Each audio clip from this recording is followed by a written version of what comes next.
À noter que les choses ne s'arrêtent pas là, que la contestation aujourd'hui, elle est vouée à se développer, à continuer,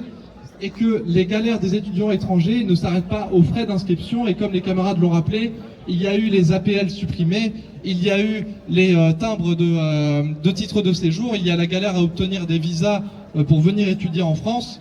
Autant de témoignages d'une part que le gouvernement veut faire le tri entre les étudiants étrangers désirables, ceux qui sont concernés par les discours hypocrites d'attractivité, les étrangers européens ou extra-européens friqués,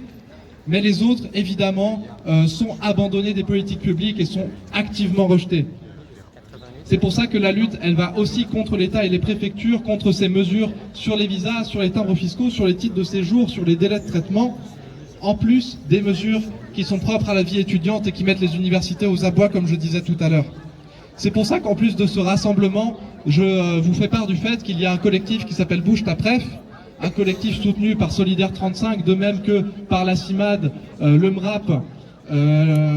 la Ligue des droits de l'homme et de nombreux collectifs de quartiers qui s'organisent pour les droits des étudiants étrangers, mais aussi pour les droits des étrangers et des étrangères d'une manière générale, face aux galères d'obtention de titres de séjour, face au devoir de se justifier d'exister perpétuellement devant les préfectures, face aux délais inadmissibles des traitements de procédure.